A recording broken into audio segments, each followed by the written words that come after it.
Yeah, yeah. For look a little bit. I lose in the bottom quarter, but I can. I think. Yeah, yeah.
Yeah, I can work.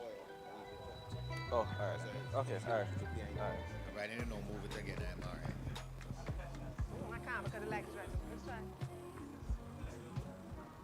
Yeah, not as good, but No, no, turn around. The yeah, light that's is right. perfect. That's good for me, and should be okay for you.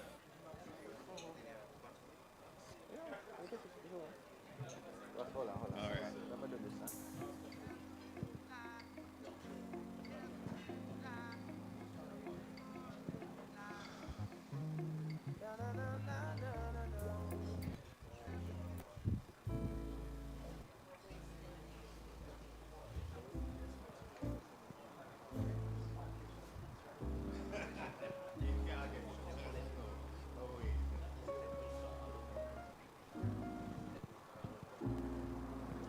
joined in 2017 as CFO. Yes, miss. I became CEO in 2021. January. I keep thinking, was it 2020 or 2021? I think it's 2021.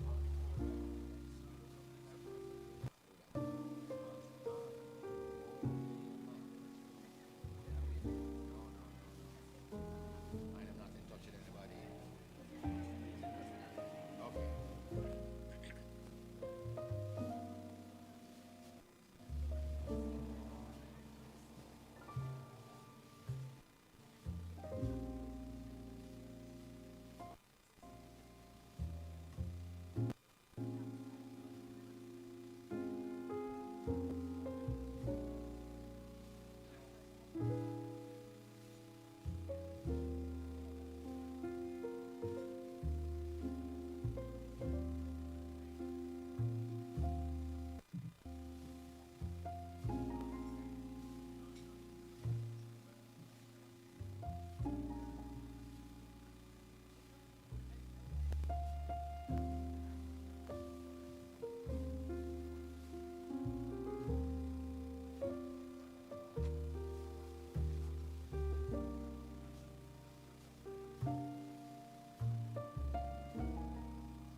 Anyone is good for you.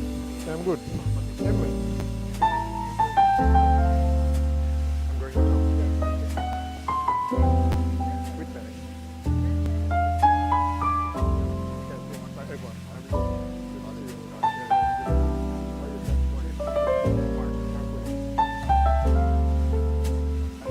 Sure, sure. I'll reach out. I'm good, man. Here? Wait a minute. Mark.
Good morning.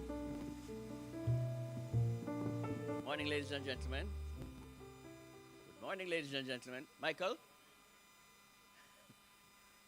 welcome to the Jamaica Chamber of Commerce GK Capital Management release of the second quarter Business and Consumer Confidence Indices. My name is Andre Gooden. I am the chairman of the Jamaica Conference Board, and on behalf of the Chamber, I am happy once again to be hosting this event in these very exciting times in our country. So the first quarter of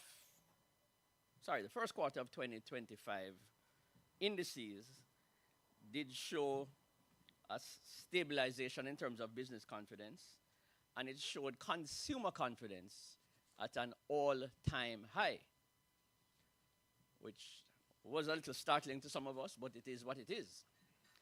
And the several initiatives taking place investment-wise, there is evidence, data to support the positive effects. So thank you for joining us again. Special welcome to those online on Zoom. Thanks again to our sponsor, GK Capital Management, our presenter from GK Capital Management, Mr. Tishan Lindo, Head of Business Development, and of course, welcome as usual to our presenter, Mr. Don Anderson, Executive Chairman, Market Research Services Limited. Also welcome to our esteemed panel, Mr. Mark Williams, Chief Executive Officer, Kingston Wharves, Mrs. Martha Miller, Chief Executive Officer, National Rums, Jamaica, and Mr. Sudu Ramani, Chief Executive Officer, Hardware and Lumber. Probably we're hoping and we're sure that they will add much color to the discussion on the indices results and, of course, on the trade issues currently facing the world. We will facilitate questions and comments via the chat room at the end of the presentations and also during the panel discussion for the online persons through the Q&A. And you can either direct your questions to a specific panelist or generally. So we're happy to provide, they'll be happy to provide any clarity on anything that you know about. Special welcome, of course, to the past presidents of the Chamber, Mr. Lloyd Distant, Mr. Ian Nita, Mr. Larry Watson, Mr. Milton Samuda, and Michael McMorris. Also at that table, Director Janine Chen.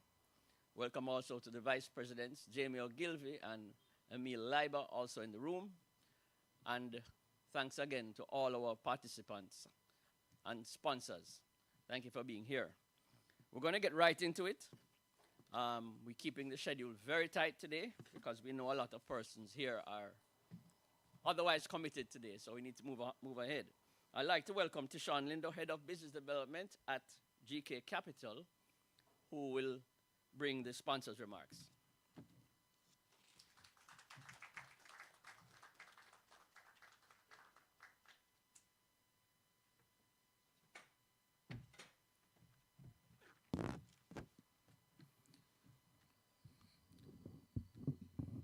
Thank you very much, Andre.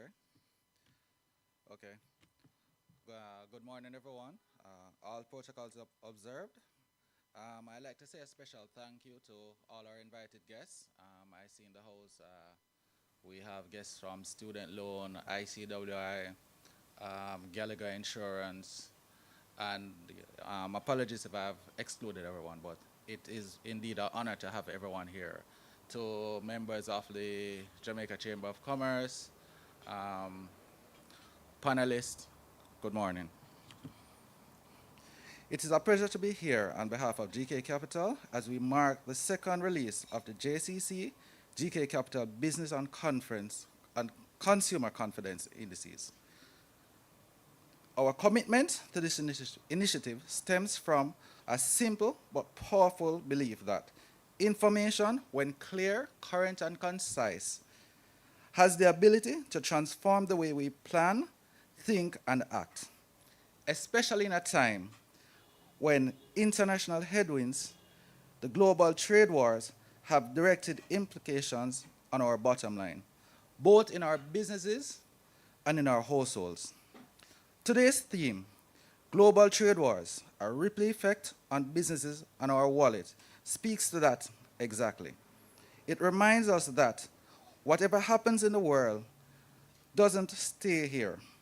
It affects how we source material, set prices, manage risk, and simultaneously how we spend, save, and invest. The purpose of this forum is not to share data, but to ignite meaningful conversation. We want today's insights to prompt thoughtful consideration. Considerations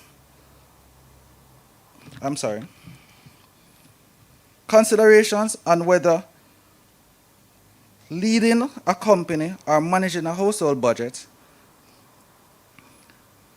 because every decision we make, from capital investments to everyday purchase, is influenced by confidence. Confidence in the market, confidence in the future, and in our ability to navigate the headwinds that lies ahead.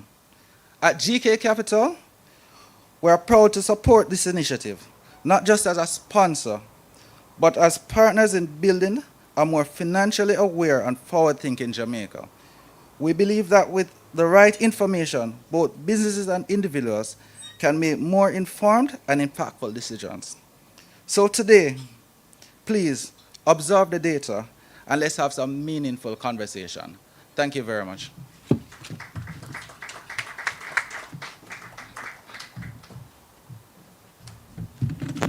Thank you, Tishawn. And again, we have to recognize our sponsors, GK Capital. Tishawn, Head of Business Development at GK Capital. Thank you for making this all possible. Okay, right away, we will invite Executive Chairman Don Anderson, Market Research Services, to reveal to us the results of the second quarter 2025 Business and Consumer Confidence Indices. Please welcome Don.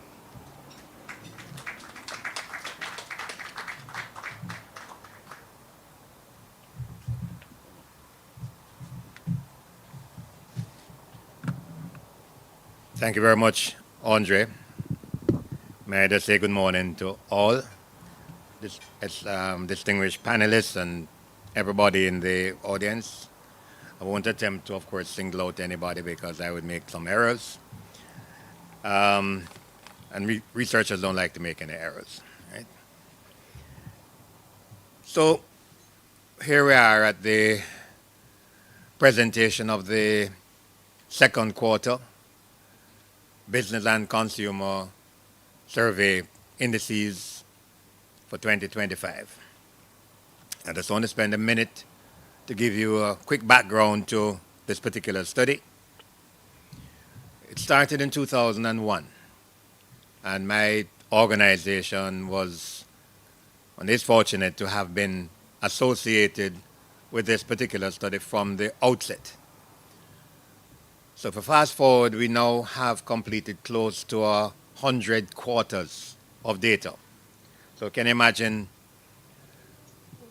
how much data we have available to you? The trending, of course, is a critically important factor. And we are here this morning looking at the second quarter for 2025. Tremendous information, I think, and we will share that in just a while. But give you a background to the actual study, which is important to contextualize everything. So as I indicated, we started in 2001, and we had the benefit of a gentleman by the name of Professor Richard Curtin from the University of Michigan. He was a world-leading figure in the generation of consumer and business indices, and I believe has been noted to have set up such indices in about 30 countries. In 9/11, I think he was on the cover of the Time magazine because he was called upon to do some studies which looked at how businesses and how consumers are responding to the challenges faced by the United States and the world at that time. So we come from that kind of background. Around about 2012, thereabout, he pulled back. But we have always been involved in the collection of the data and assisting in the analysis of the data. But from 2012, thereabout, we have been involved in not only the data collection, but in the analysis and now the presentation of the findings. Traditionally, we have interviewed over 600 households, consumers, one person per household, and over 100 businesses. And this is the basis on which we generate the data and are now about to report on the findings of the second quarter of 2025. We will deal first of all with the report on consumer confidence. We interviewed 625 persons in their households. And what have we found? If we look at the first line chart here, it says that consumer confidence grew by 1.4 percentage points between the first quarter of 2025 and now. We are virtually at the peak of consumer confidence in all of the 24 years that we've been doing this study, as you can see from 2001. And just in case, for persons who are seeing this chart for the first time, I don't think there are too many persons who are seeing this for the first time, you notice that there are three huge peaks going across this chart from 2001 all the way to 2025. There's a consistent factor here, and that consistent factor is that those are election years.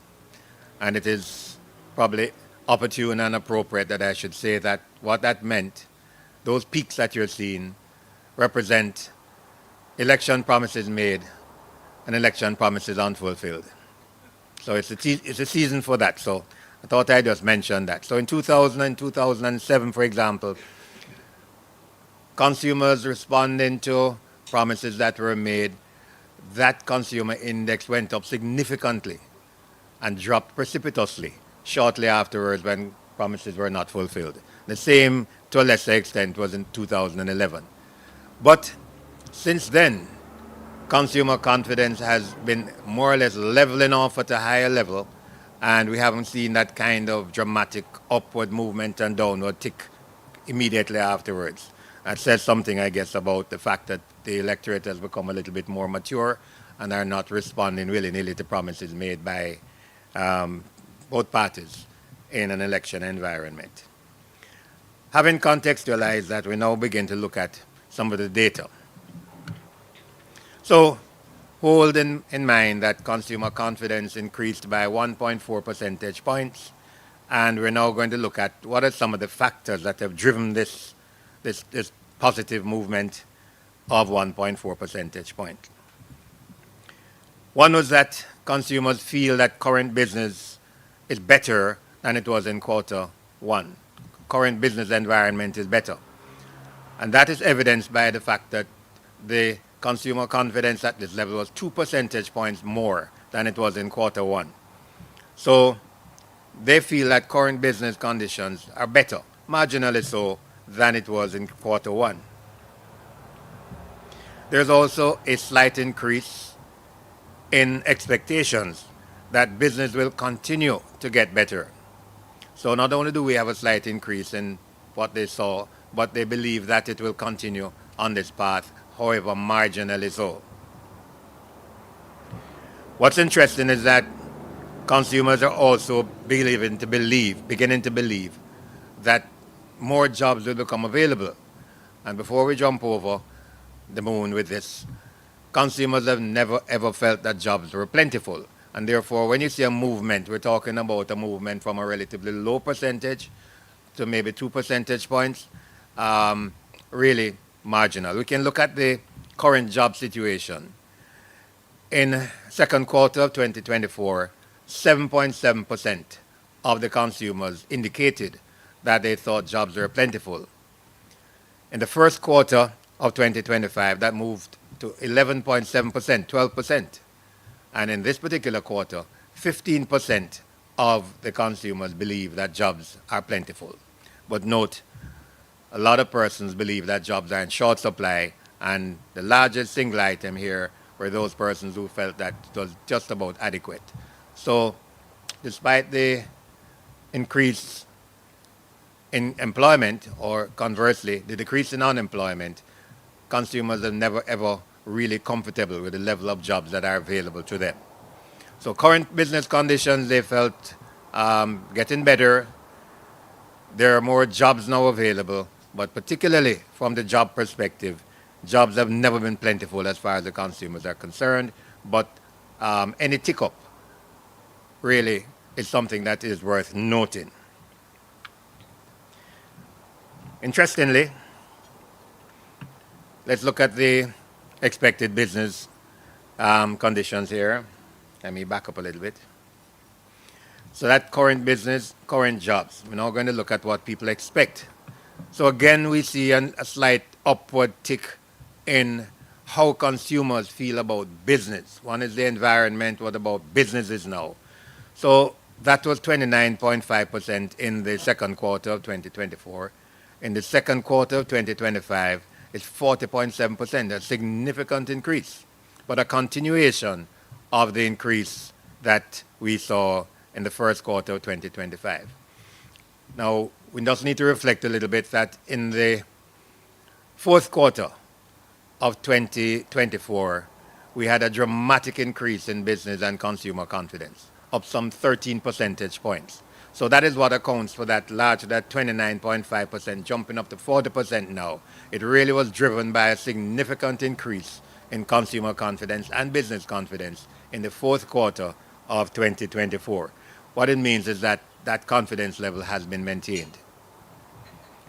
What about job situation? Again, very much like we indicated earlier, this is now what do you expect of the job situation going forward? And 39% said they expected to get better, coming up from 35% in the first quarter of 2025, but significantly up from that 27.8% in the second quarter of 2024. So consumers are a little bit more buoyant overall, driven to a large extent by a dramatic increase in consumer confidence in the fourth quarter, which of course is Christmas period. All right? What it means is that that level of optimism has been maintained. Now, one would expect that with the positive and upward movement in consumer confidence, that this would impact how they see themselves and their capacity to spend. Well, let's look at household income first of all. 47.1% in the second quarter of 2024 said that they believe that their household income would grow. That has moved up to 58.9% in the first quarter of 2025, but it's down to 53.8% in the second quarter of 2025. So it's in a way kind of counterintuitive, because one would have expected, by virtue of what they believe to be an improvement in their own situation. Jobs are going to become more plentiful to them, but only marginally so. And bear in mind constantly that they've never felt that jobs were plentiful, so that job plentiful quota is in the region of 15, 14, 15%. But despite the obvious kinds of positives which consumers are now exuding, they don't believe, in fact, the number of persons who believe that their household income will grow has fallen. And there are some other factors that will explain that shortly. So that this has an impact on their preparedness to invest. What do they plan to purchase? And we've consistently measured three variables: home purchases, vehicle purchases, and their preparedness to take vacations. So we see that there really has not been a significant increase in their purchase intent against the background of the anticipated improvement in their job situation, and they don't really think that their household income is going to be changed. As a matter of fact, fewer households believe their household income will increase. So this is almost counterintuitive, but there are factors that impact this particular apparent anomaly. When we look at this particular chart, it's also a fairly encouraging one against the background of the changes that have been taking place over the period. Now we look at quarter 1, 2025 and quarter 2, 2025. Do you expect conditions in the country, the economy, businesses to get better or worse? In the first quarter of 2025, 32.4% said we expect things to get better, as against 27.4% who said it would get worse. So there's a net positive here of about 4 percentage points. What's interesting is that when we look at the second quarter of 2025, the net positive is larger. So again, there is this kind of feeling that things are going to get better, that we expect things to get better, and despite that, the consumers are saying, well, we're not sure about expenditure on things that would make our life better. We're not sure about that. So what we have done is to plot who are the optimists and who are the pessimists on the second half of the chart here. And we can see that it's spread. Women, females, 41% of them believe that things are going to get better, as against 25% who say believe things are going to get worse. And we've done an analysis by age groups, by socioeconomic groups, and by area. And I should mention that for every single question and everything that we're reporting on here is analyzed by those variables, as is the custom in our market research practice. We don't do a study without having a reference in terms of who are the people, the demographics, gender, age, socioeconomic, and by area. Okay? So we can see at a glance what sector is more optimistic than the other. And we can look at the green chart, which talks in terms of those who believe things will get better, and we could see, I believe it's pretty clear on the board, that persons in other regions outside of Kingston and outside of tourist areas are the ones that are particularly optimistic about things moving forward. More rural area people, in other words. And in terms of the socioeconomic, there's no difference between those in the upper income, the middle income, and the lower income.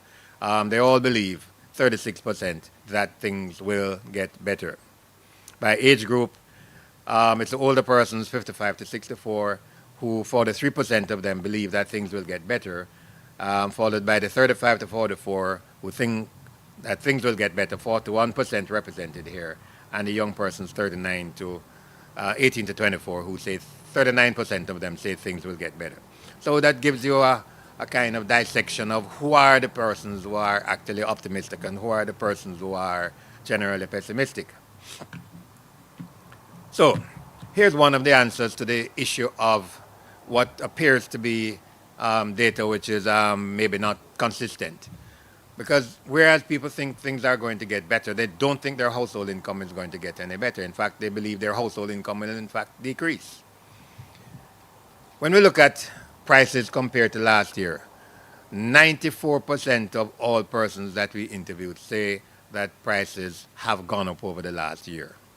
and they believe that prices are going to continue to go up.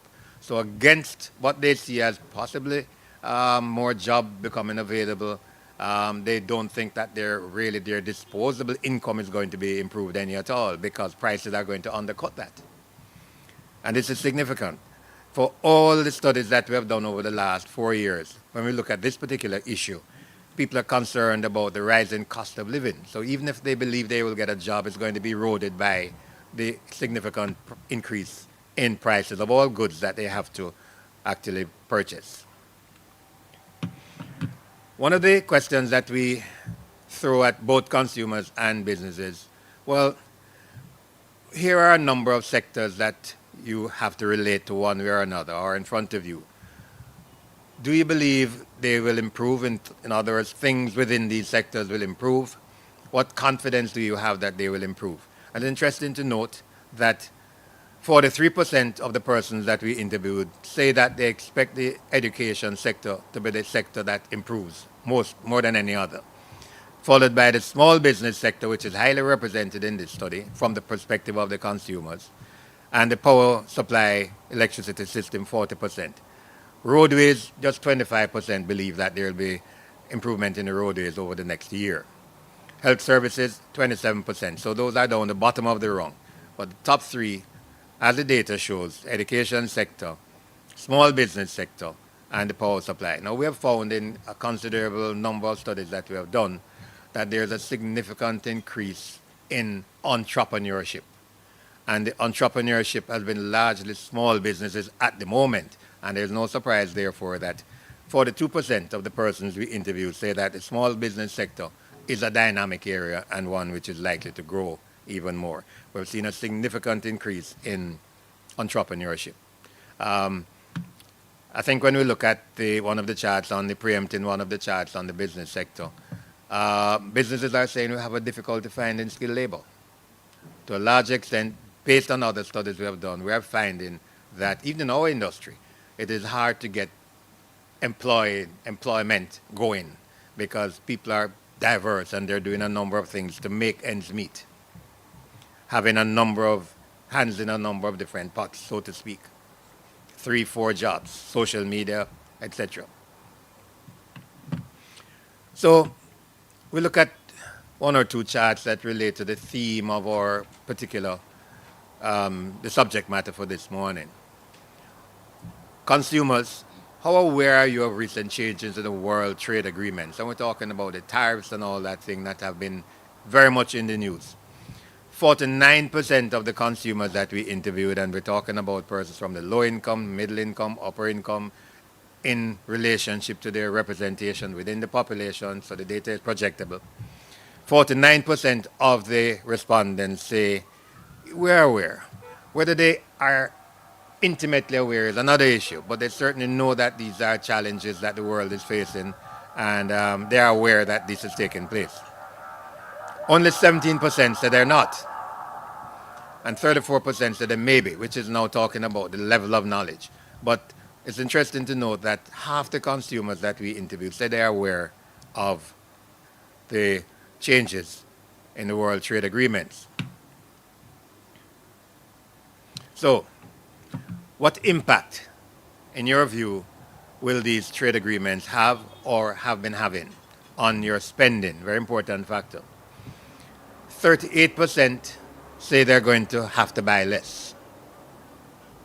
So that's going to impact their disposable income and their ability to purchase goods and services that feed into their daily household patterns of living. 32%, however, said it's not going to have an impact on my spending. Very interesting to note. But 28% say I'll be forced to buy more local products, which is obviously a positive. 18% will diversify their purchase situation, buying from different suppliers and stores. 16% say we'll have to delay major purchases of the shift around the money. And 15% say they will be changing their brand's purchase. So this is what they believe recent world trade agreements will have on their spending patterns. It will obviously affect a significant number of persons. And this data here talks to you in terms of how it will affect them in their daily kind of execution of their responsibilities. A very important chart, and again I need to give you the history of this chart because as I indicated from 2001 when we started until about 2010, 2011, we were getting some patterns of purchase intent that we couldn't understand. And tribute to the chamber, they said, you know, we have to try to dig deep, try to disaggregate this, try to find out why, what was happening. And we included a number of questions on remittances. And it's like, it was a big eye opener for us because we're now establishing that remittances, just in case we, again, maybe subjectively felt it was impacting how we responded and how we behaved, the data now confirms that remittances play a significant role in ensuring that people can meet their daily household expenditure. So to talk about what's likely to happen with remittances is very, very important from the perspective of the proposed tax, if you wish, on remittances. But what we have found is that over the years, and again that dip in remittance inflow by not quantum now, but in terms of number of households receiving remittances, is reflected by the COVID years. But it began to pick up back in 2023, and year to date, after 2 quarters, 31% of the households are now receiving remittances, coming back up to the peak of 36% in 2018. So 31%, and it's a pretty noticeable jump from 28% in 2024, that's the year accumulated, to 25 year to date, that's 31%, representing a 3% increase in the number of households that are receiving remittances. All right? It's a very important piece of data. And we, of course, have established by virtue of being able to analyze the data by various demographic units, we have established that a wide cross-section of households. It's not just limited to households in the lower socioeconomic group, but households in the high and middle and high socioeconomic categories. We can see that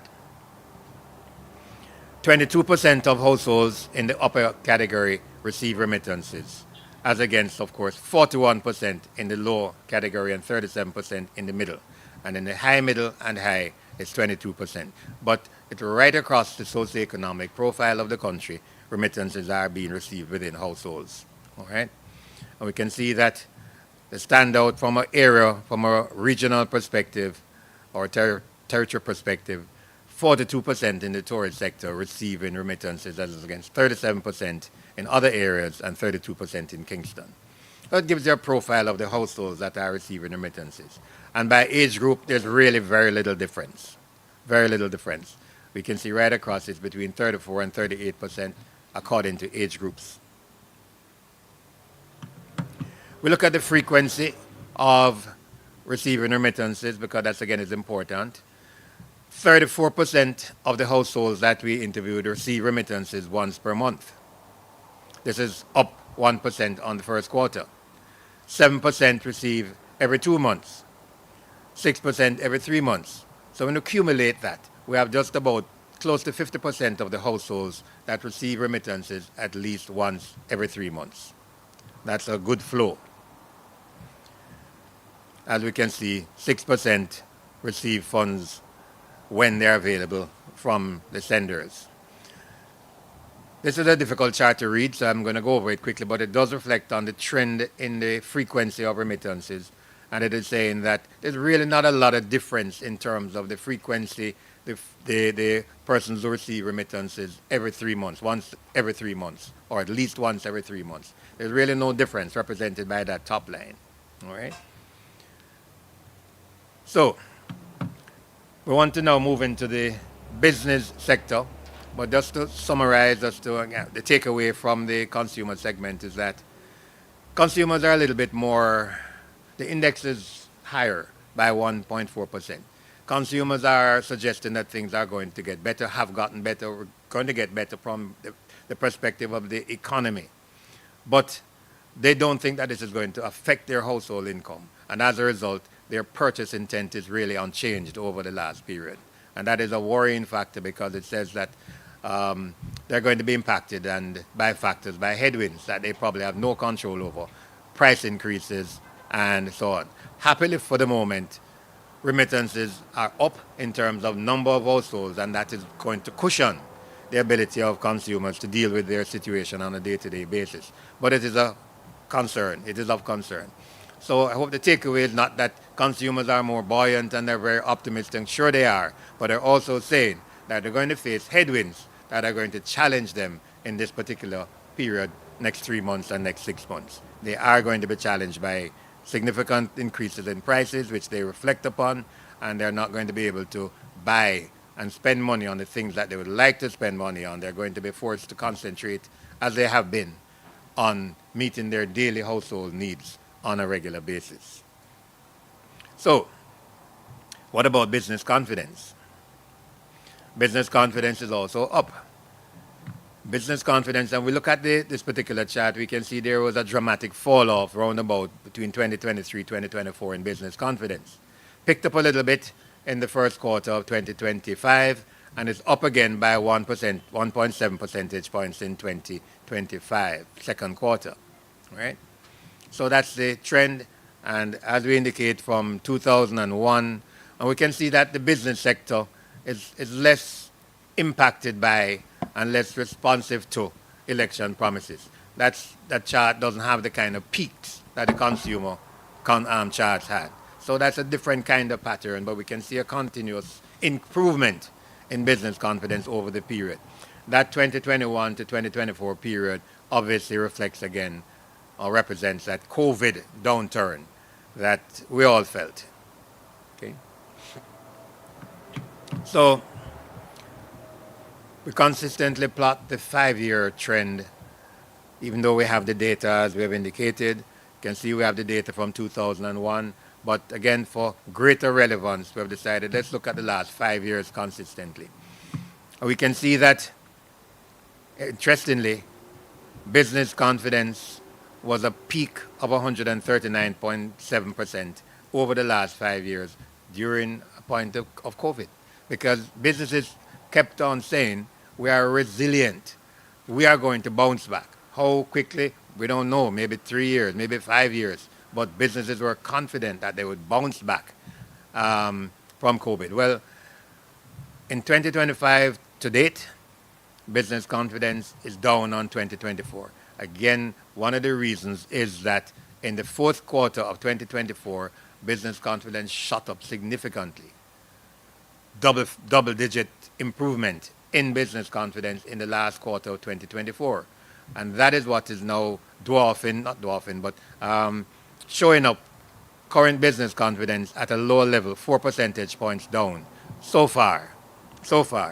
But we note that that is really kind of consistent with the pattern of business confidence indices over the last 5 years. So that's the pattern, that's a 6-year trend, and at the moment, business confidence, despite the increase over the first quarter in the second quarter of 1.7 percentage points year to date, business confidence is lower than it was in 2024. We asked some of the same questions, of course, from a business perspective. We asked them about current profit, what do they expect, what's the kind of mood in the country now, are you in a more positive, bullish environment or what? So these are the sorts of questions that we pose to the business sector. If we look, 17.9% second quarter 24 said their current profit was 17.9%, said it was better than expected. That fell in the first quarter of 2025 to 16.4% and picked up a little bit in the second quarter to 16.7%. Not a huge difference, all right? 67% in the second quarter of 2024 said that their current profit was as expected, fell to 57.2% in the first quarter and beginning to pick up again in the second quarter, 59.8%, who felt that their current profit was as expected. So what kind of environment are we now functioning as business persons? Is this a good time to invest or not? 50% in the second quarter of 2024 said that it was a good time to invest. But all of these numbers are down from the peak maybe 3, 4 years ago, where over 65% of the businesses consistently made the point it was a good time to invest. So in the second quarter of 2024, with all that was happening, only 50%, we say only 50% against that 65 and 70% that we registered in the 3 years prior to then. When we look at the first quarter of 2025, 55% of all persons said, we thought of all businesses, said it was a good time to invest. And happily, that has moved up to 61% of the businesses that we interviewed. And I should have mentioned that we interviewed over 100 businesses right across the industry spectrum. We interviewed approximately 121 businesses in this particular survey, and that number floats up and down, but we aim to achieve a minimum of 100 businesses and a minimum of 600. But why that number varies is that we set into our field work a 10% cushion. So we target 10% over and above. So we could get up to 660 and we could get up to 110. In this particular study, we interviewed 121 businesses. So 61% of all the businesses say it's a good time to invest. And that is pretty good information. But note, it's less than at the bullish peak of 65 and 70% recorded maybe 3 years ago. All right. So what about the firm's finances? And the question we ask is, do you expect your finances to improve, remain the same, or worsen? And the trend is pretty good again. In the second quarter of 2024, 62% of the businesses that we interviewed said they expected their finances to improve. That edged up to 63% in the first quarter of 2025 and moved up significantly to 71% in the second quarter under review.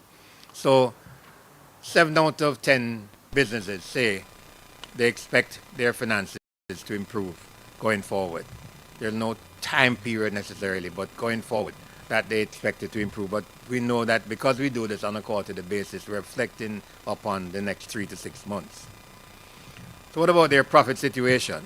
Against the background, you can see the kind of similarity between the business expectation and the consumer expectation. Because in terms of profits, will your profits improve? It kind of is pretty much flat.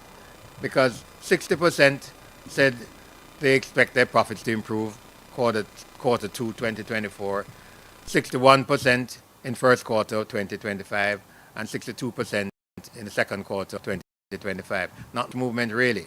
So again, they're pretty cautious about things going forward, despite the fact that they think it's a good environment to be investing. But again, they're saying, well, we need to be looking at our situation. Are we going to be that much more profitable? Do we expect greater profits? And there's a certain degree of conservatism in this regard. What about the economy? Not a great degree of positive movement. From the second quarter of 2024 to now, there's been a 4 percentage point increase in the number of businesses who think the economy is going to improve. So, question you might want to ask is, are they basing their positive thinking on something concrete? Or is it, as we have found in some studies that we have done in this particular environment, they're kind of optimistic without necessarily a concrete basis for that optimism. And some of that is in fact being reflected here. So, interestingly, we say, okay, what are your expectations going forward as far as the economy is concerned? And here we pin them down to 12 months. We say, over the next 12 months, do you expect the economy to get better or to get worse? And happily, we can see a positive, a net positive growing. Because in the first quarter of 2025, 40% of the businesses said, we expect the economy to improve, as against 16% who said we expect the economy to worsen. When we look at the second quarter of 2025, that positive rating, that better, moves up to 44%. There's a 4% increase, as against a 2% increase. So the net positive is better. So the businesses are in fact saying, yeah, we think the economy is going to get better, marginally 2% more, which probably is the same 2% that said I have greater confidence now in what is happening. So again, we broke this down as we indicated by industry type, but also by industry size. And we note that there's really not a lot of difference. Where the greatest degree of positives was reflected was amongst the small business sector, employing 50 or less persons. 46% said we'd get better. But when you move up to the larger ones, that moved to 41%. Still a good percentage, but we can see that again there is something current running through that small business sector in terms of their intention to grow and the intention and the expectations of the economy going forward. So we asked a similar question of the business sector. How do prices compare year to year? All right. And note that 94%, 93% of the consumers say they have experienced higher prices, and significantly so in the case of the consumers, much higher prices. The business sector is saying 94% we have experienced higher prices. 40%, however, say it increased significantly, but the larger single item was at 54% who said prices have increased moderately, but it cumulatively, it's nearly every business that we talk to say that their prices that they've had to actually work within or work from has increased. 5% it has remained the same, and interestingly, that 1% decreased significantly. We'd love to know who those are. All right? Right? And that data has been broken down by small, less than 50, medium, and large. So you could take a look at that, and we can see that 73% of the large firms say that the prices that they have had to encounter in their business has increased moderately, as 23% say it has increased significantly.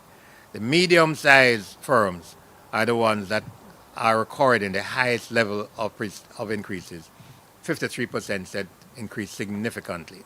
So we can look at it by sector and digest that. But this is the data in terms of prices compared to, say, last year, and how which sectors actually are reflecting upon that. So, interestingly, we then say, looking forward, so that was what has taken place in terms of prices. 90% of the firms say they have experienced price increases of varying quantum. We then say, what about next year? Virtually the same 90% say we expect prices to increase. So we're in that environment where businesses are saying that they expect to face the headwinds in terms of increased prices next year. 1%, perhaps the same 1% that said, and we could have digested that and disaggregated that had it been an important number. But 1% say prices had fallen, and 1% say they expect it to fall next year. And again, if we had done a further disaggregation, if it was worth it, it's only 1%, we could have said exactly who those 1% are or what sector drove that. All right. So, what is the quantum of the increase that is expected? We can see that the largest anticipated increase amongst those business firms that are employing between 50 and 100 employees, staff. 15.8%, amongst the small sectors, 13.9%, amongst the larger businesses, it's 11% for overall cumulative score. 14% is what people are expected the increases to be, which is, no substantial in terms of operating a business. We expect it has gone up last year, you expect it to go up this year, coming year, and to the tune of 14 percentage points. That is significant. So, what do you think, we ask the businesses, what in your view are the things, or what from your perspective are the things that will drive these price increases? And they give us a range. That's not exhaustive. We have gone down to 1%. There are a number of factors that accounted for less than 1 percentage point, and we didn't plot them because relatively they're not as critically important. But 66% say we expect prices to go up because this has been the trend. This has been the trend. That again is something that we saw from the two previous charts. Prices went up significantly. We expect prices to go up by 14%. and we're saying, well, what are the drivers? And they said the trend is what is driving it. Okay? The trend is the greatest predictor of the outcome. That goes for elections as well. When we get a long time series of data, we can basically say how the data is going to look on election day. 48% say change in the cost or price of imports. Change in the exchange rate, 25%. Impending tariff to be imposed. And I should mention that these are totally spontaneous responses. We simply said, what is going to drive the price increase? And we recorded exactly what businesses said. So these are verbatim, top of mind responses from the business community. They add back obviously to more than 100% because some businesses gave more than one response. So we plot that. And we could derive what is the most important, but that alone tells you what are the most important factors driving their anticipated increases. Just to repeat, recent trends in prices. It's been going up, we expect it to go up even further. Change in the cost and price of imports, second. Change in the exchange rate, they're very concerned about that.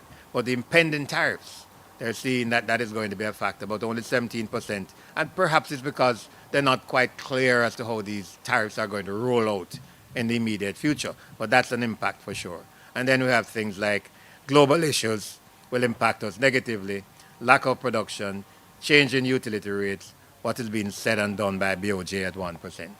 Spontaneous responses from the business sector. So, a question that is a relatively recent addition.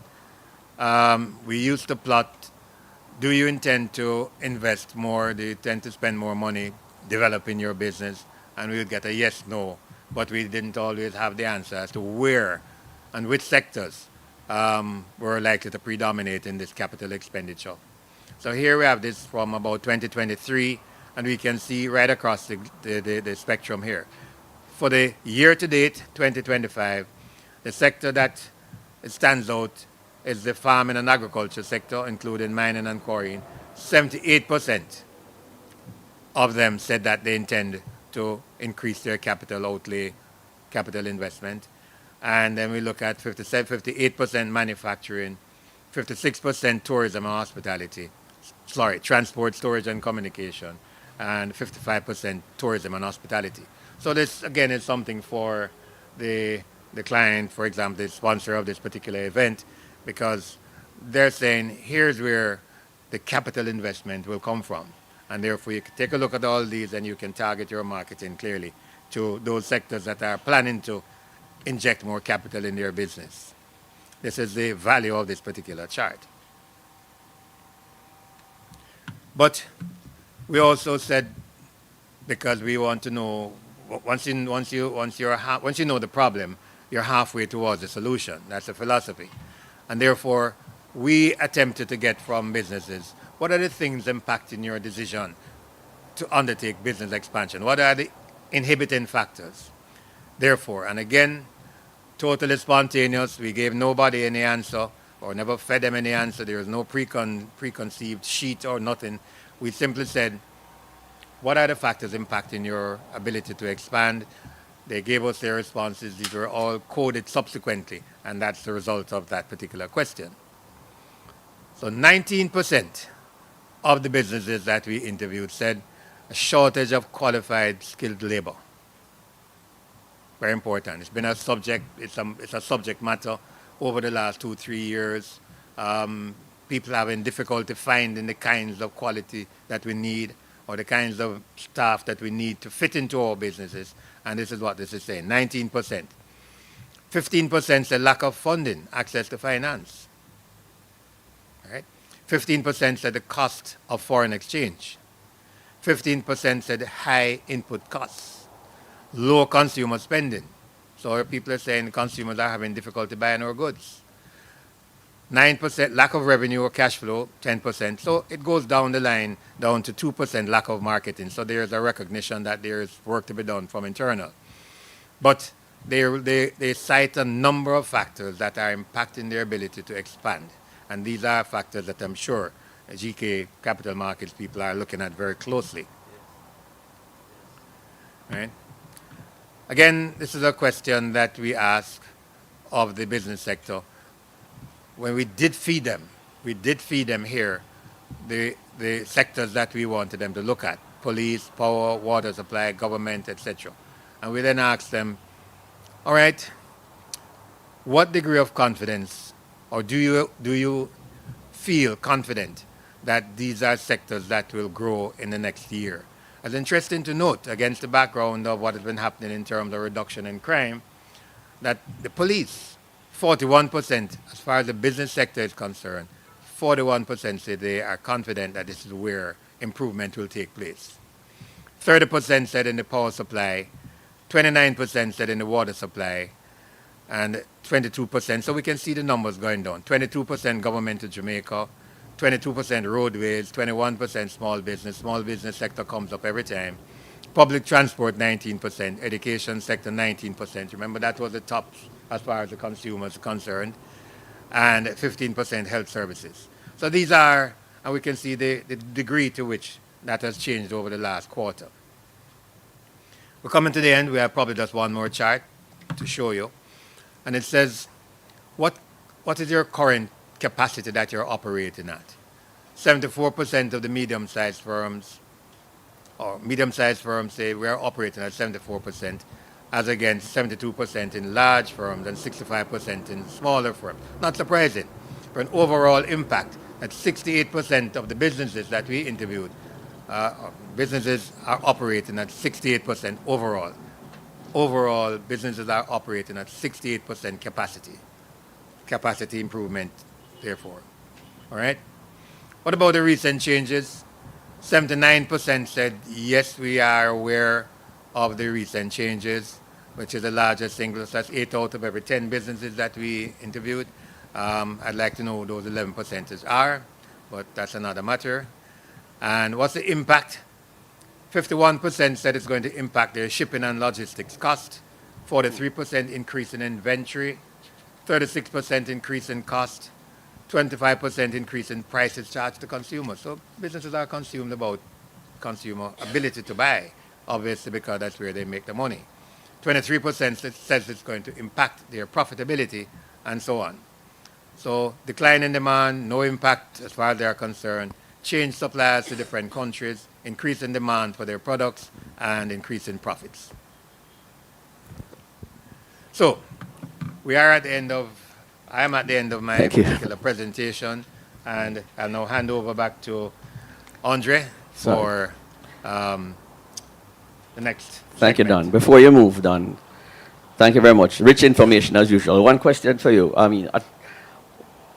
I think historically you said 3 quarters in a row constitutes a trend. We have 2 quarters in a row now of high and increasing consumer confidence. Is that still accurate that we can expect, if we see another quarter like this, that you can predictably say this is a trend? I think we're on a trend right now, but again, you have to bear in mind the headwinds that they say they're going to face. And I think that is probably going to impact the ability or the level of the increase. But the level of increase is really just 1 percentage point. And I think we need to be very careful that we don't go overboard with that, because it's really a marginal increase. Right. All right? And if we saw, for example, a 4% increase and a 7% increase, I would say yes. But the no. trend is actually in the right direction, and positively so. Right. And then the first slide you showed us, the trend in consumer confidence shows significant dips post-election over the 20 how much years. Yes. So if that doesn't happen next quarter, anything other than that would be a surprise. It would be a surprise. All right, say no more. Thank you very much, Don Anderson. Give him a round of applause, ladies and gentlemen. All right, so, lady and gentlemen of the panel, the headline at 6 o'clock will be consumer confidence at an all-time high, business confidence remains stable. From your perspective, in your individual businesses, is this congruent to what you see happening in your business? I'll start with the lady, Martha Miller, who is CEO of National Rums and also a vice president of the chamber. All right, thanks, Andre. Yes, Harry. Good morning, everyone. So it's difficult to say from our perspective because we're impacted so much by everything that's happening in the economy, to really pull out exactly what's happening with trade at this point and the impact on our economy. We're looking at most of our sales are by export. So, and a very small percentage of our exports are going into the US, right? So a lot of this trade conversation is not really impacting us at this time. But we are impacted by everything else. We're impacted by what's happening in spirits in the world with regards to post-COVID, where spirits world is down 20% without the trade issues. But we're also impacted by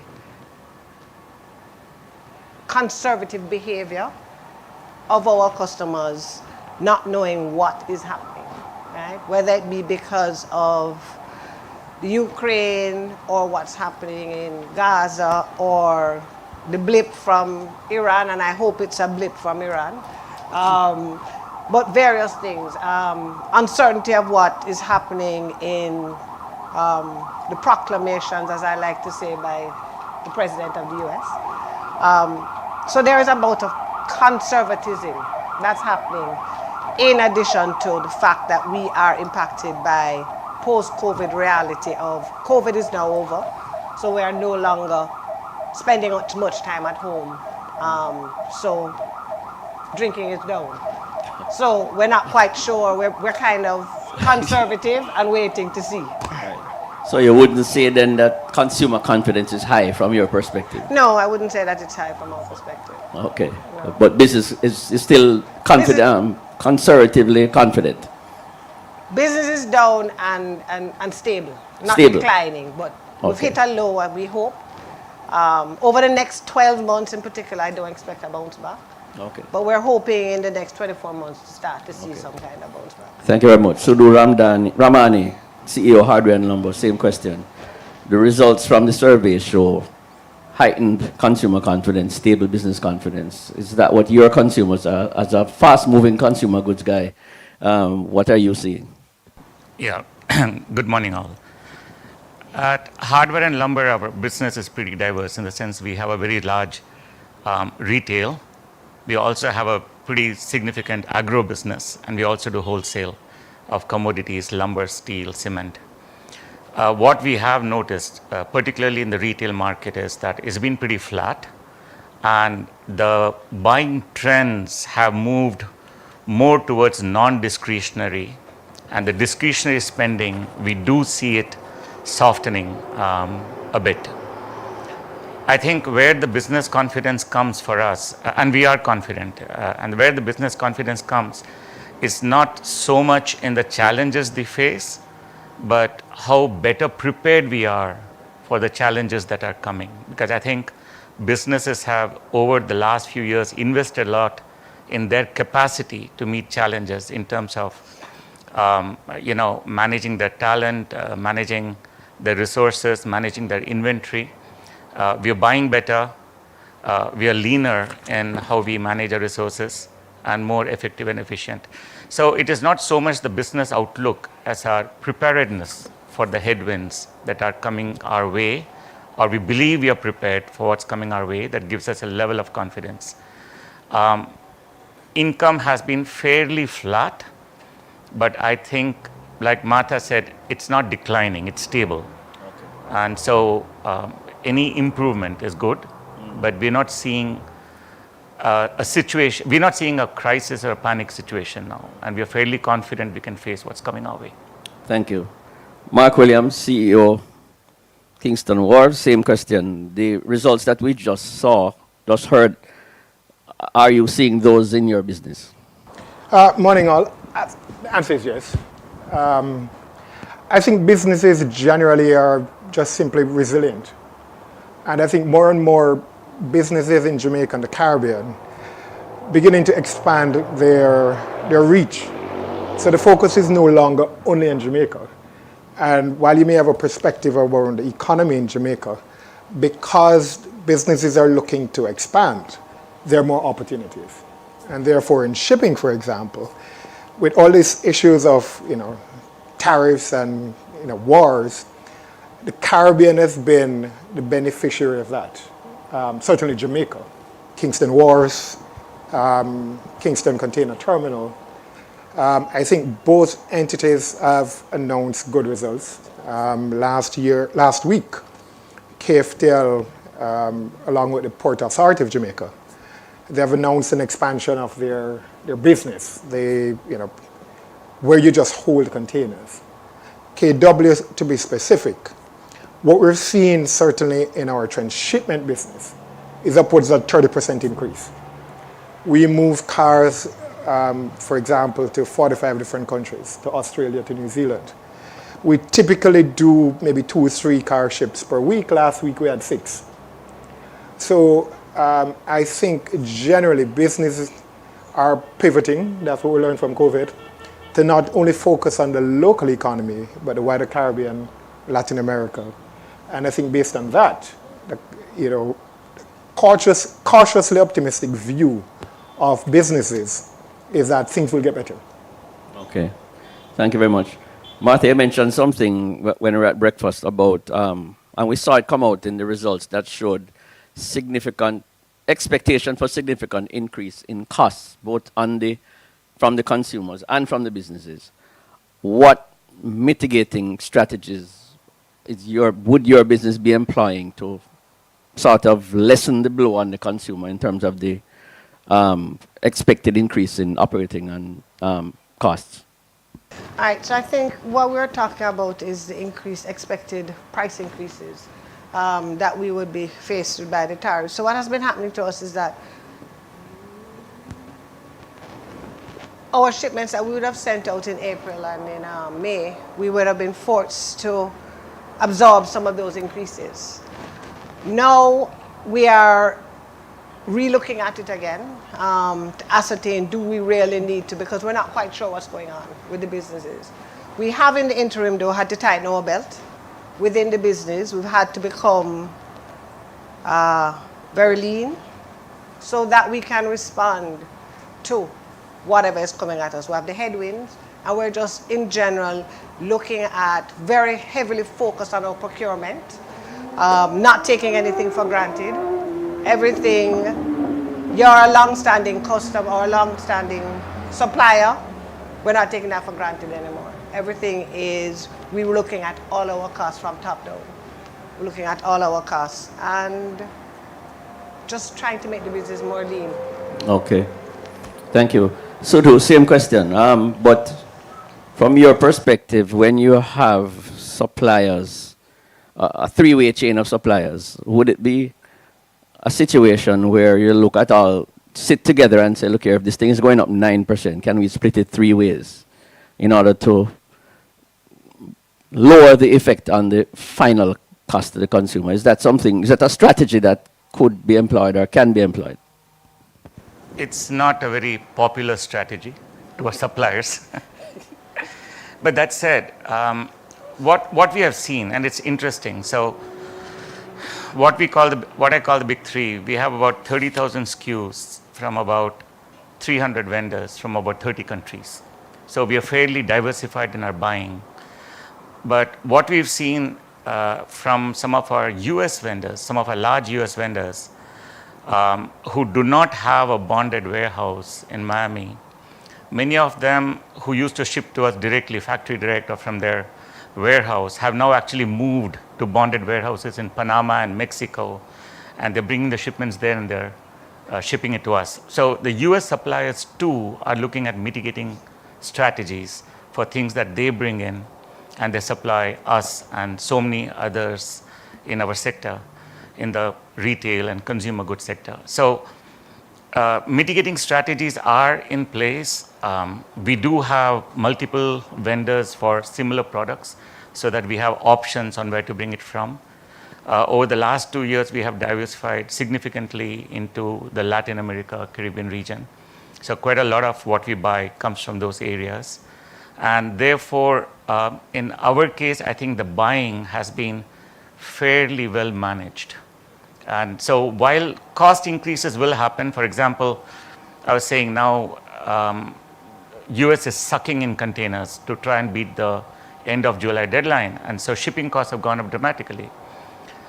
So we mitigate that by, for example, if you get a factory direct sanitary ware supplier from China, we're now no longer doing factory direct, but we're consolidating it, where we add a lot of smaller goods that can fill in the space in the container, so that the cost of shipping is now distributed over more SKUs, and therefore we can kind of maintain the cost per unit of shipping. So these kind of strategies are, it's a constant monitoring and implementing things based upon, you kind of have to think on the fly and move. Okay. Thank you. Same question, Mark. I mean, you are faced in trying to find ways to mitigate rising shipping costs and supply delays, which certainly affects those of us who can't carry inventory or simply have a made-to-order kind of business, just in time. What is happening on the end of the shipping, managing the rising shipping costs and supply delays? So let me just quickly give a perspective of increasing cost.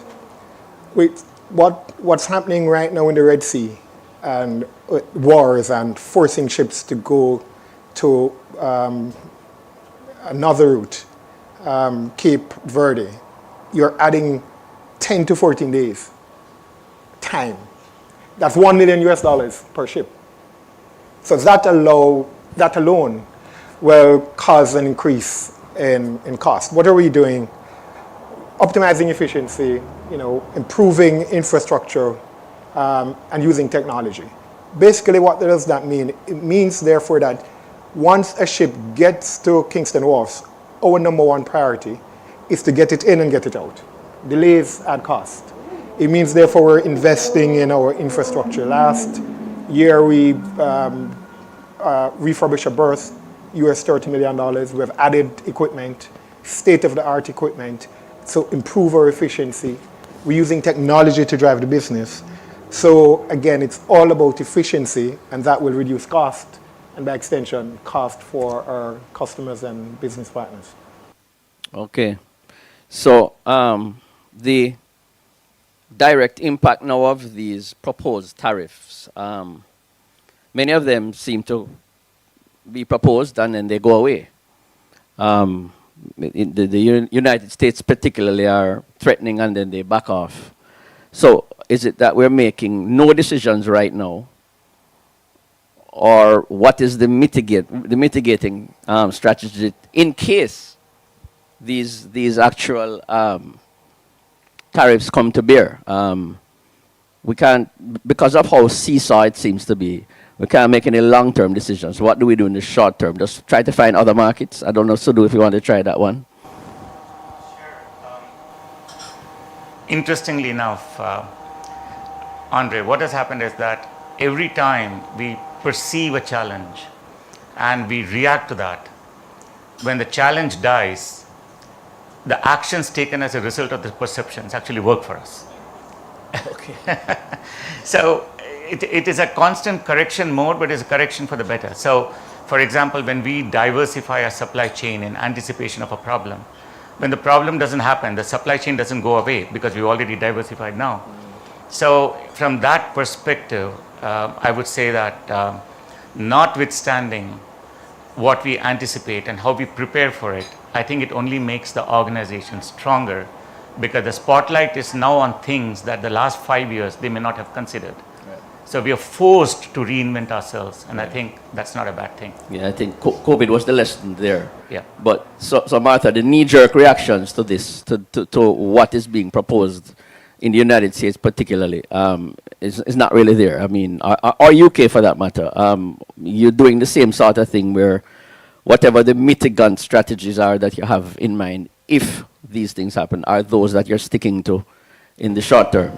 Exactly. So it's not about, so there's activity going on, but you try to focus on your core business, what is right for the business, and what is a long-term strategy to respond to an activity, not just a knee-jerk reaction. And as we have been saying, it does respond in long-term benefit to the business. Yeah. Okay, Mark, is that? I would say two things. One, I think we need to advocate for the changes that we want. 2 months ago, the private sector organization in the Caribbean got online, over 500 persons, have some discussion about this issue of tariff being imposed on vessels calling port in the Caribbean. We got changing that. The other thing is to look for alternate supply. China's announced zero tariff for 50 or 53 African nations. Don't just sit back, advocate, look for new supply chains, and just continue to be very optimistic about running your business. We can't change what President Trump or whomever have in mind.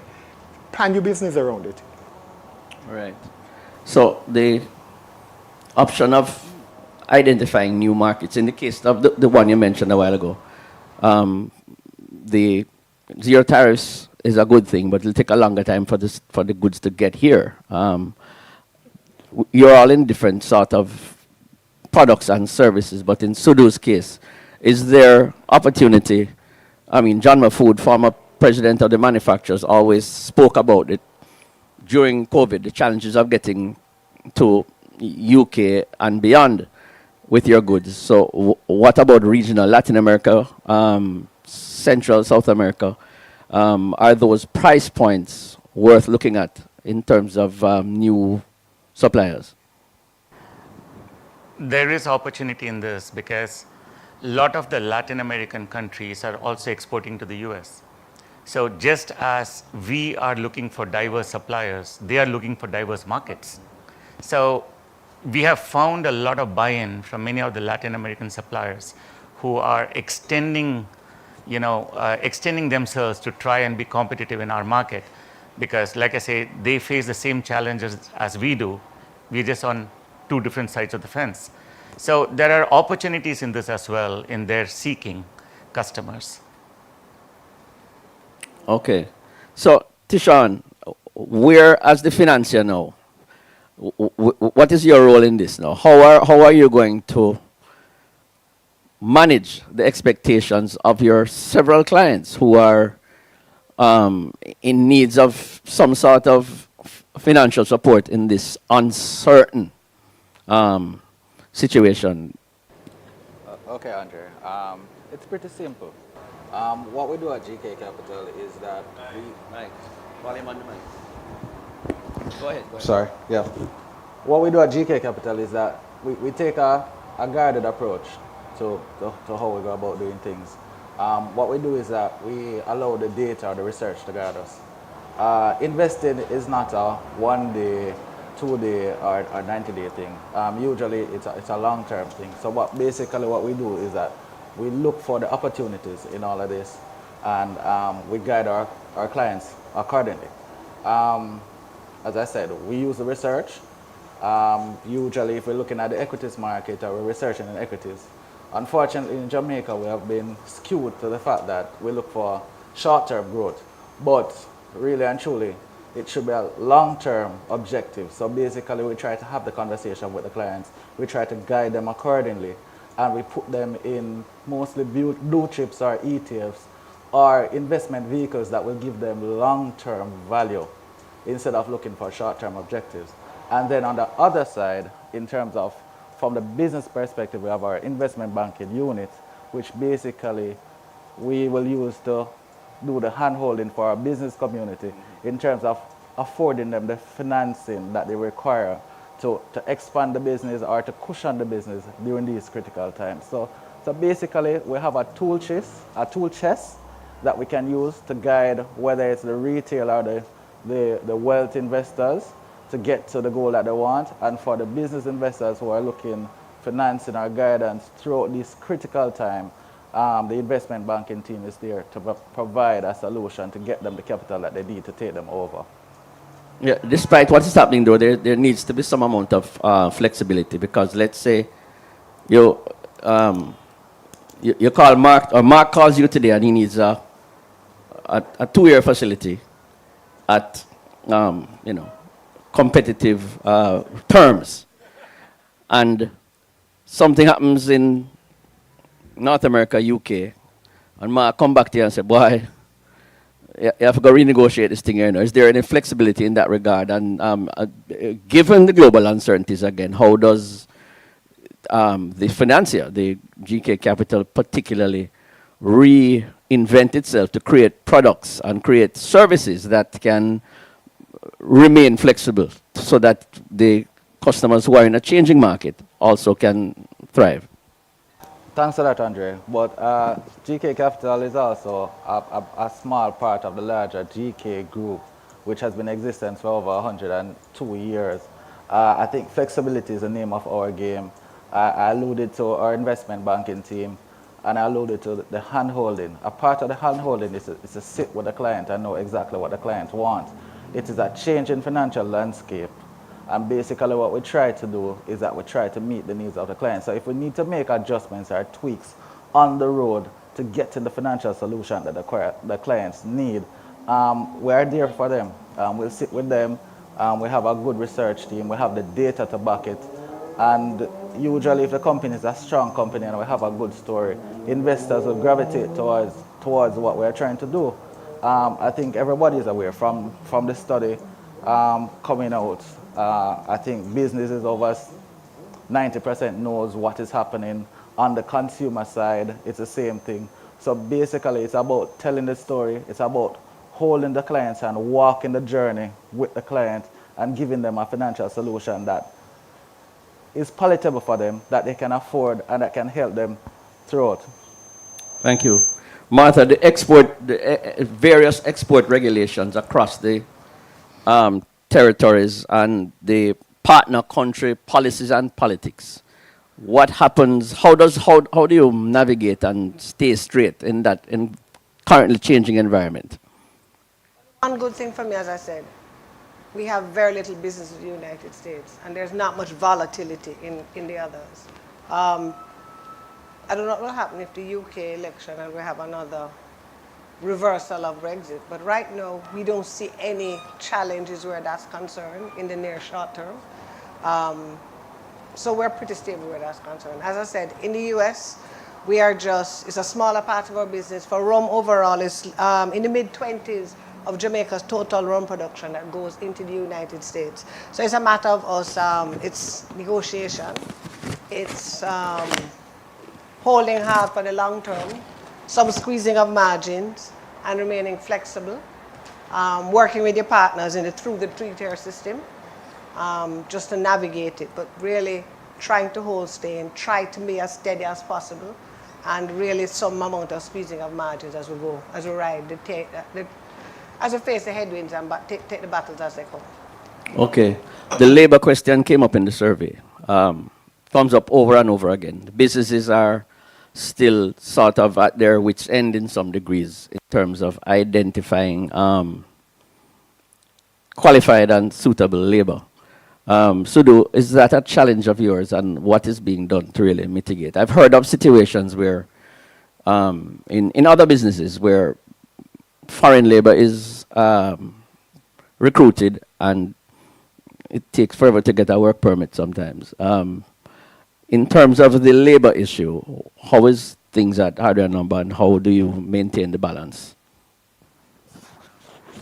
I've been here 26 years, and I didn't have a problem with the work permit or my permanent residency. So in my own case, I can say it worked. But that said, for us, the labor pool is not so much at the high end as the low end in retail, which is where the bulk of our staffing is. And at the retail level, the attrition rate is really high.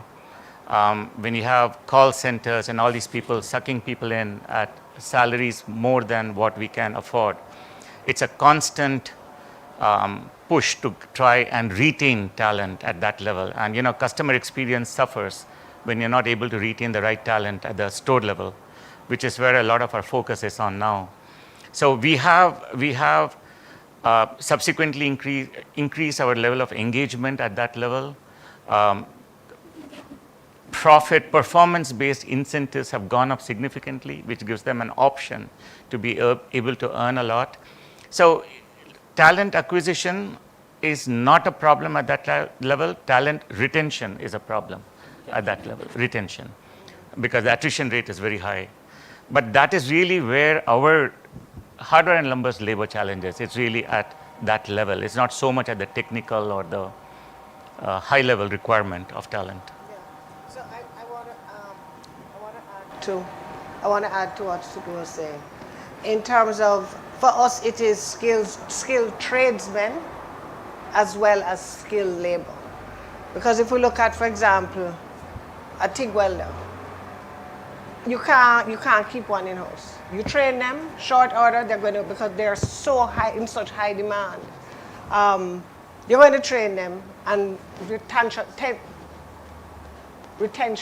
of talent at that level for me is an issue. Then at the other end, where I didn't realize until I actually got into the position how much skilled or requirements for engineers and chemists the rum business is all about. And it is difficult to find engineers, it's difficult to find chemists, particularly when you're not in Kingston. Okay. Right? The challenge that you face when you operate outside of Kingston or outside of the Montego Bay, the city of Montego Bay, is significant. Okay. Yeah. Same thing, Mark. This is your time of year. Well, similar for us, as you would expect, having very technical Yes. equipment requires competence and skill set at a particular level. What we do is to invest heavily in training. We work with the local institution, Caribbean Maritime University, Hart, NTA. Okay. The challenge is to retain them. So we would ask the original equipment manufacturers, they would send their technical people to train them.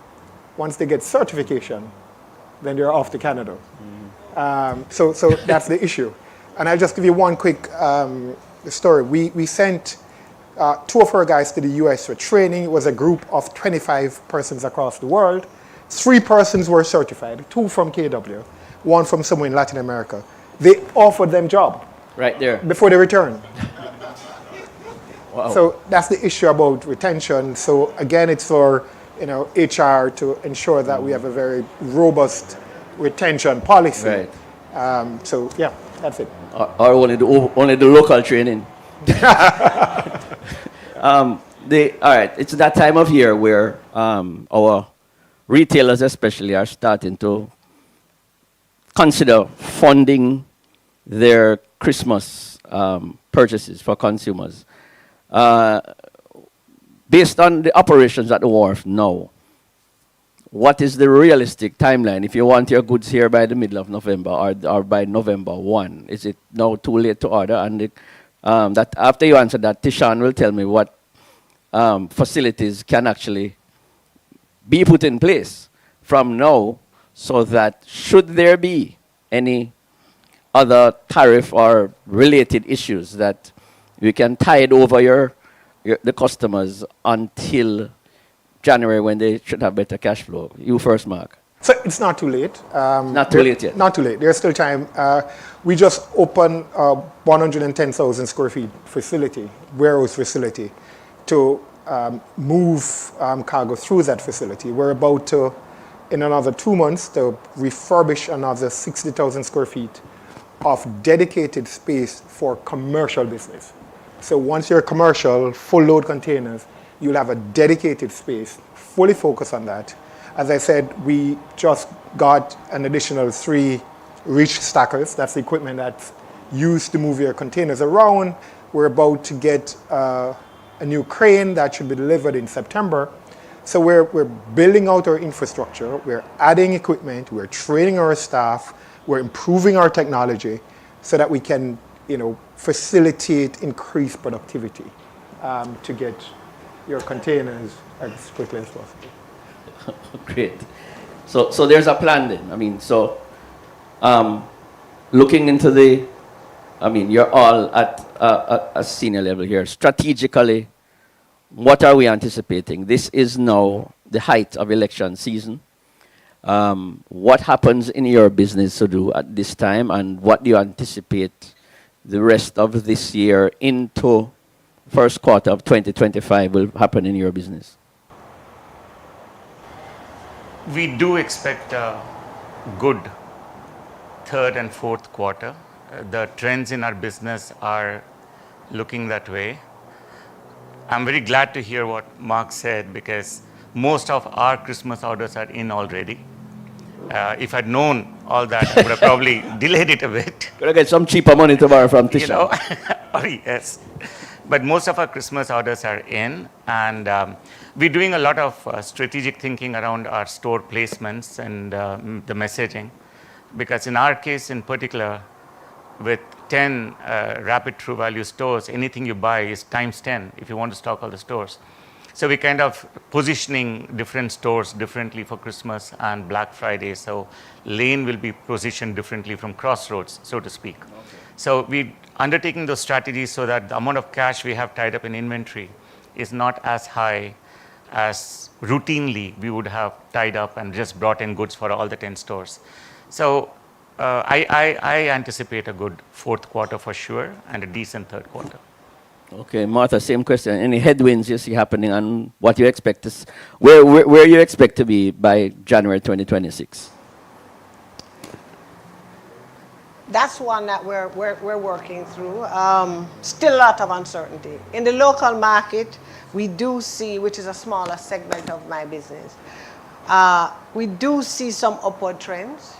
So we are optimistic about what the Christmas season looks like. 2026, we're cautiously optimistic for improved business. With regards to election, however, it's not necessarily a happy time for the rum business. I thought it would be. I know. It's a time of, they need rum while they're on the campaign trail. For free. So it's not, my inbox is not so happy at that time with requests. It's not so happy at that time for requests. Apart from that, joke aside, that doesn't really impact my business that much. Okay, okay. Mark? I think the good news for Jamaica is that we have a very stable democracy. Regardless of which of the P's get back in or out of power, I think that will remain, economic policies, thank God for EPOC, I think will continue to exist. And therefore, we're not overly concerned about the effects of an election. And therefore, we're very optimistic. We've ended a good, second quarter without giving away stock exchange information before. We're very focused and bullish about what's happening. Hopefully today you'll hear some development on the news, having declared to the stock exchange some acquisition. Very optimistic. Okay. Very optimistic. Okay. Tishan, your view for the economy? Well, in all honesty, I echo the same sentiments as Mark. We usually have political continuity, whichever party is in power. With that said, the investment plan would basically remain the same. We have the vehicles for the retail. We have GK mutual funds. For our wealth clients, we have our discretionary portfolio management services, which would be used to guide the investments. On the business side or on the borrowing side, we have our investment banking arm, which will basically hold the business's hand in terms of from the financing standpoint, and also from a Grace Kennedy standpoint, being a part of the Grace Kennedy group, we also partner with First Global Bank, who is basically our sister company in terms of commercial banking. So back to the question you asked about funding for the Christmas season, we have the investment arm, which would give the financing. However, it might be a short-term need, so it might be what we'd have to do is leverage the bank in terms of giving a bridge financing until we take the time to structure probably a bond or something for the longer term to help the business community to acquire the capital that they require. So basically, as I said, we have the toolkit at GK Capital to meet almost any need. Once it's on any need, if it's on the retail side for investments, the wealth side, or a business who is looking funding, we're open, we're available, and we have the skill set to do it. All right, thank you. The final question for the panel given what we have seen in crime statistics and some improvements in the crime statistics, in your areas of business, have you seen any improvement in that area? So do first in terms of, because I know you were quite vulnerable sometimes.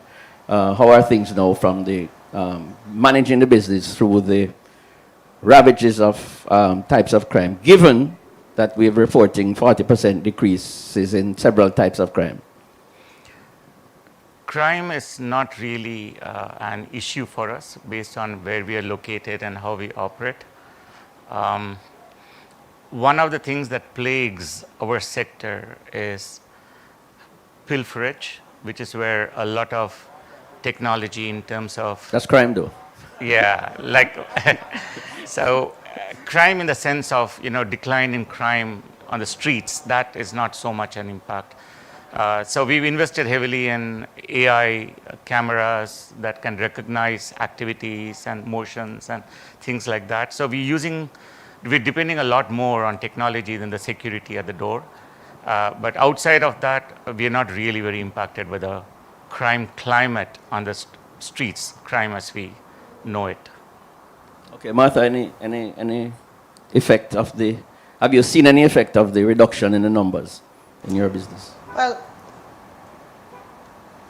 it doesn't directly, like Suru, I don't have a direct impact on the crime statistics that we're talking about, murders, etc. But I have liquid gold. So as you said, significant increase in investment in electronic security is where we need to focus on. Illicit alcohol is a challenge. So the man at the door has become increasingly unaffordable.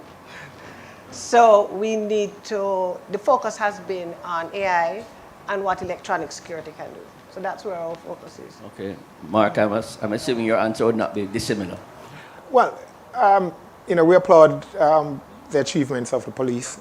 What's important for us, Jamaica's strategic position to movement of cargo also has a strategic position for the movement of contraband.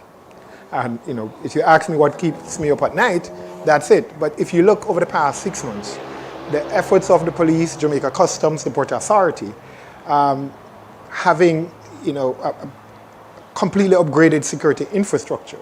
With scanners, you would have seen the number of guns the Jamaica Customs have been finding. Yes. Because of the new scanners, the new security system. So for us, it caused me to sleep a little better at night. And for us, given our global reach, it's important to have confidence in a port when you're transshipping your cargo. So for us, that's the important part. Thank you very much. Any questions from the audience? I'll take 2 questions from the audience if there are any. I see 2 over here.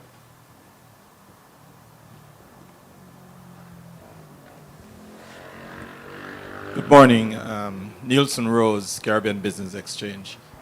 I picked up from the survey, from the reports, 2 very important features which seem to link back to the international space. So remittances are one, and then we went over to the labor situation where we're losing skilled labor again to the international space, which brings us back really to, are we able to compete given the salaries that we pay locally? When we're looking at minimum wage in New York, for instance, think about $15 per hour. We might be running at $15 per day. Can we really compete? And is this something that as businesses we need to, and as a country, we need to begin to look at?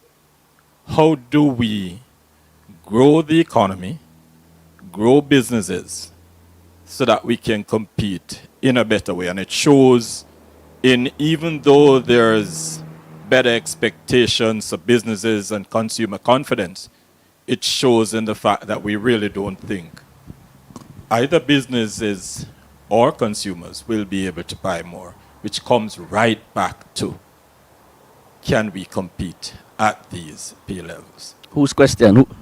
Whose question? Whose question? Well, anybody on the panel can take it. Price point. salary. That's just one. When people migrate, it's never only about the salary. It's about health, education for the children, peace of mind, etc. So it's a fully integrated ecosystem. Businesses, our job is to pay a competitive salary, and we'll do that, and we'll train, and we'll try to retain. But it's much more than that. It's a conversation for the country. So I agree with what Mark said 100%. So because Diageo is my largest customer, I have a lot of first world standards that we have to meet. So one of them is sustainability with regards to human rights. And there is a living wage that they require us to pay, a minimum living wage of like $140,000 a month, something like that. So every year I get my audit, and I said that's a bigger question for the country, but where we are able to, we're doing a good job of paying attention to the minimum wage and getting out of the cycle where the minimum wage is set for, I don't know, several years on end, and every year you're looking at it, making movement on that. But like Mark said, it's about what keeps an employee happy is more than the dollar value that they're paid. So you have to pay attention. As employees, we have to pay attention to other things other than the dollar value. Right? The conditions that they're working in, the opportunities for growth, the training that they're getting. Do they have a future? Do they see a future in where they are? Do they see so for me, if somebody resigns, it's never a negative thing. It's a great opportunity for them to go on to a new opportunity, and it's an opportunity for somebody else to come in and learn something else. So are we preparing them for a bigger future? And I think that's all we can do. Right? We can't try to compete with the US minimum wage. Right? We won't survive. Focus on the bigger picture, as Mark said. Focus on the bigger picture. All right, thank you. We do have some video clips of some short interviews with some businesses, which we'll show shortly. But to do anything to add to that, to answer that question? No, I agree 100% with Mark and what Martha added, in the sense that our competition is not an international competition. We're not looking at minimum wages outside of Jamaica. Our competition is within Jamaica because we have call centers and other people. But let me tell you, we've had situations where people have left us to go to a call center, and after a couple of months, they've called us back to say, can they reapply for a position? So, HR is critical in maintaining that level of engagement and providing that right environment where a person feels comfortable. And it's a lot that goes into that feels comfortable outside of just the price point. Thank you. Final question. Right. Hi, Stephen Jackson from The Gleaner. I noticed that you have an importer, an exporter, and of course a wharf. Maybe Mark should have been in the middle, but but really, it sounds as if the consensus is that businesses should either reduce or avoid investment in America at this time. Is that fair? Absolutely not. Absolutely not. U.S. will always be important to the Caribbean. Tariffs or no tariff. I think what we're saying is that look for alternatives. Advocate for changes.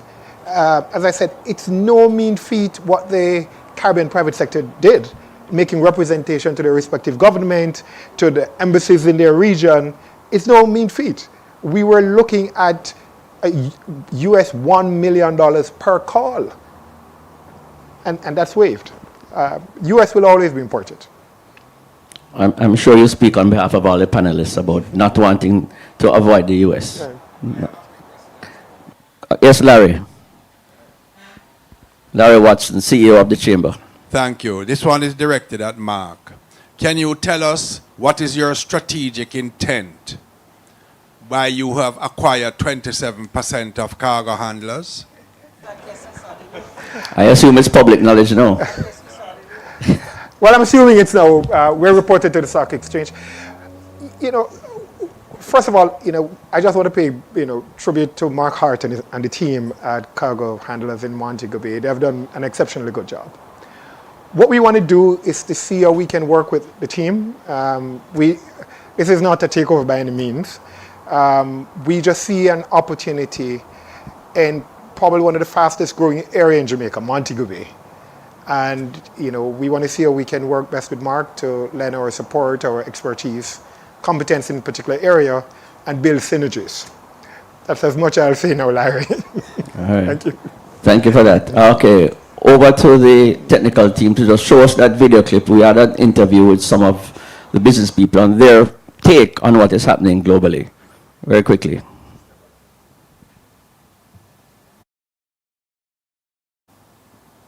Have not seen any Volume. impact yet. Have seen some increases in pricing on raw materials, but nothing that I would say is a direct impact of the trade war. So I think that is yet to be determined. I think supply chain is yet to Put the volume a little bit. be determined as well, and what effect that has, whether it puts vessels out of place to meet the realigned the flow of products. I don't think we've seen anything that can really speak with any clarity to what that impact is going to be. My business, we import primarily raw materials out of the US, out of the Gulf Coast, and from Europe as well. And we haven't seen anything that we can directly attribute to the trade wars as an impact on our supply chain or our cost of our raw materials. But that's probably going to be product specific. Even the items we do import a few items out of Asia, and we haven't seen a significant change in those prices nor the supply chain on that side. So global trade wars, it really influences the supply and demand, and when it comes to supply chains, it has a big effect in terms of the availability of goods and availability of shipping lines coming down to our territory. So when there is a trade war between one of the largest territories like the US and China, then it's going to affect the demand of availability of shipping lines, availability of goods, and then in fact that then affects the price of these goods. So without a doubt, the global trade wars, it has a big influence on operating costs as well as the availability of goods into our territory.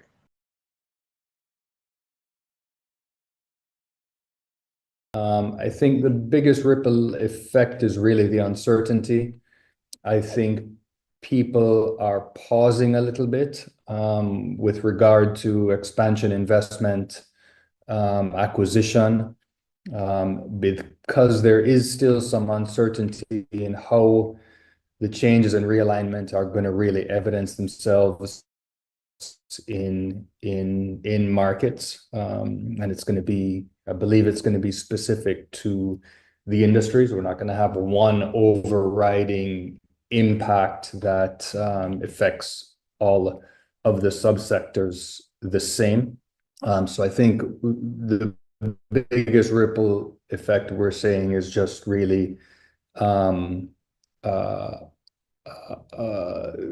to the uncertainty. The biggest effect is the unknown. When people in business are not sure what next is going to happen, whether there is a tariff coming into place or not a tariff coming into place, it brings a lot of uncertainty, and uncertainty really is a death sentence to a business. So you need to know how to plan for the future, and when you're not sure what next is going to take place, it's going to affect your ability to make decisions.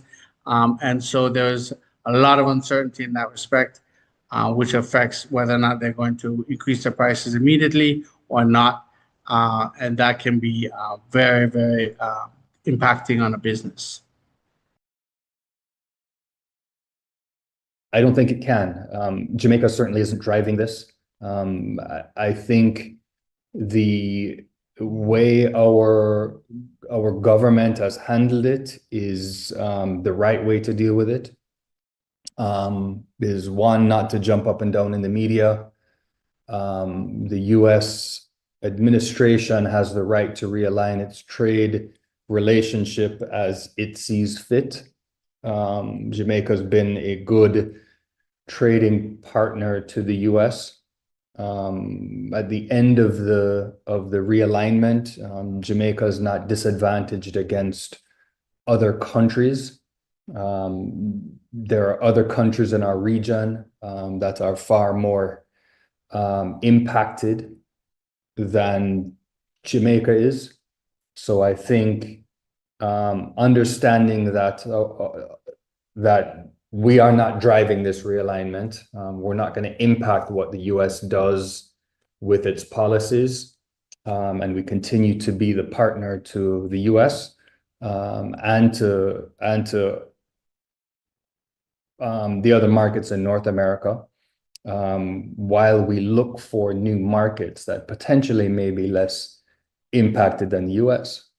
So I don't think we're looking at something that a policy of our government can change. Certainly, we expect the government to work with the government of the US and try to minimize these impacts as much as it can, and that's going to happen both at the country level, and it's going to happen also at the CARICOM level. So that's my expectation of the impact of local policy. I must say that due to our strong relations with our business partners and with the Ministry of Foreign Affairs with the other territories, I think Jamaica was fortunate that we were in the lowest tier of countries that were going to have a tariff implemented on us. So from that standpoint, I think we fared well. I'm not sure that there's any short-term policies that can be put into place now as it relates to our trading partners. I think our businesses and the business community have to be able to negotiate with their partners to assist with any adverse effects that may be happening with their businesses. For the long term, I definitely think as a country, we need to look at improving or extending to other territories, trade policies that would benefit for private sector to want to do business with other territories. We're very reliant on a few territories right now, and that doesn't suit us in these times of uncertainty. So I would encourage more effort for other territories in terms of trade policy. Open to what those opportunities may be, and collaborating with those who can help us to get either our raw materials at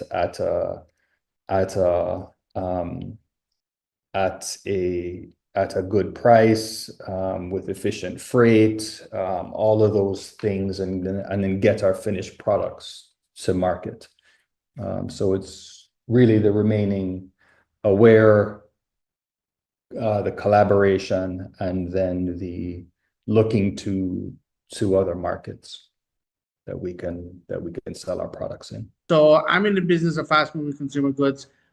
So I say to members within those industries that the more supply that you can have on hand is the better. It helps to mitigate some of the price increases and the shipping and logistic challenges. So being able to have a more supply on hand. I understand, with manufacturing, it's very difficult to maintain a long-term stock levels. So my response to that is to try and diversify your supply chain so that you have numerous suppliers, so that if one is unable to provide in a timely manner, you have others to follow. In relation to service providers, I encourage people to try and have longer service contracts with their suppliers. So, the good thing with Jamaica and the Jamaican business sector is that we learned a lot from COVID on how to manage some of these issues. And so, yes, the global trade wars are having an effect, but our ability to manage them is, I think, one of our assets as a country.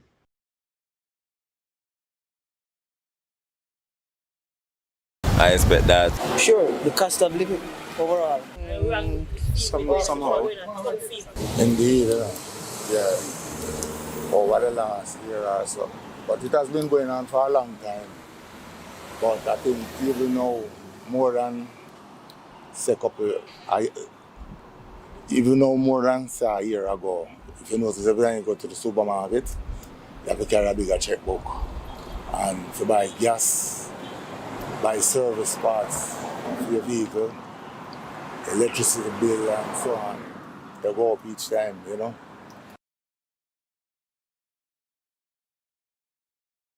Must be. I think that affects gas to some extent, but it's not being reflected so, heavily on the world market like it used to do in the past. I remember when they got the Gulf War and even the invasion of Iraq by the USA, prices for gas did soar, but it's not like that. We have a lot of disagreement now, yes, but it's not so severe. I don't think it's so severe. I just think things are just going up because of how the Jamaica economy respond to the world. You understand? If the world is advancing and you're not advancing, you're going to see an increase on your side of it. Spend more. No, everything changes sometimes, yeah. Yeah. I reckon it's affecting most people, especially the average people. Definitely. We have a cut back, you know. Sometimes you used to eat 3 meals a day, you cut back to 2 and sometimes 1. You don't really have a choice because if you don't have the money for buy the things, you have to do without it. Yes, we can. Yeah. More money can make things better. Well, it can be done. Thank you very much. Wide views there from corporate Jamaica and from the man on the street. Okay, we're going to do the wrap. I want to say special thanks to our sponsors, GK Capital Management Limited. Please give them a round of applause once again. To our sponsor and representation on the panel, Tishon Lindo, Head of Business Development at GK Capital. Certainly to Don Anderson for the main presentation. Continue to do the good work, sir. The information is rich and it's really very impactful. 20 how much years we have now? We have 23, 24 years of information now.